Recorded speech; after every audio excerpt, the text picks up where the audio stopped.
আজকে এই ভিডিওতে 4টি কফ কাশির সিরাপ দেখাবো। এর মধ্যে কোনটা সবথেকে ভালো। প্রথমেই আছে আমাদের অ্যাসকোরিল এলএস। এর মধ্যে আছে লিভোসালবুটামল, অ্যামরক্সল হাইড্রোক্লোরাইড, গুয়াফেনিসিন। এই সিরাপটা যাদের শ্বাসকষ্টের সঙ্গে বুকে কফ জমে আছে তাদের জন্য এই সিরাপটা খুবই ভালো। দ্বিতীয় নম্বরে যেই সিরাপটা আছে সেই সিরাপটার নাম হচ্ছে ম্যাকবেরি এলএস। এই সিরাপটাতে আছে লিভোসালবুটামল, অ্যামরক্সল হাইড্রোক্লোরাইড অ্যান্ড গুয়াফেনিসিন। তার সঙ্গে আছে expectorant, cough relief, bronchodilator, mucolytic, sugar free syrup. এই সিরাপটাও আগের সিরাপের মতন একই, খালি ব্র্যান্ড নেমটা আলাদা। তৃতীয় নম্বরে যে সিরাপটা আছে সেই সিরাপটার নাম হচ্ছে গ্লিনটাস এলএস। এই সিরাপটা তো আগের সিরাপগুলোর মতনই সেমি কম্পোজিশন, শুধু ব্র্যান্ড নেমটা আলাদা, আর কিচ্ছু এর মধ্যে পার্থক্য নেই।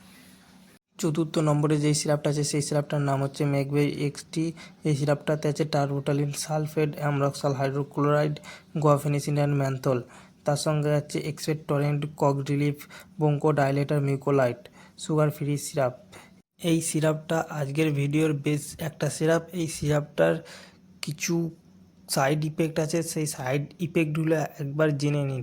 এই সিরাপটা যেই পেশেন্ট স্মোকিং করে সেই পেশেন্টদের খালি দেওয়া যাবে না। দ্বিতীয় হচ্ছে যাদের হার্টের প্রবলেম আছে তাদের খালি দেওয়া যাবে না। তৃতীয় নম্বর হচ্ছে এই সিরাপটা খাওয়ার পর যদি কারুর হাত পা কাঁপে, ঘাম বেরোয়, তখন এই সিরাপটা তাদের ঘরে দেওয়া যাবে না। এই সিরাপগুলো নেবার আগে একবার ডাক্তারদের সঙ্গে কথা বলে নেবেন। এই সিরাপগুলো শুধু বড়দের জন্য, ছোটদের জন্য নয়। আজকের ভিডিওটা এখানেই শেষ করছি।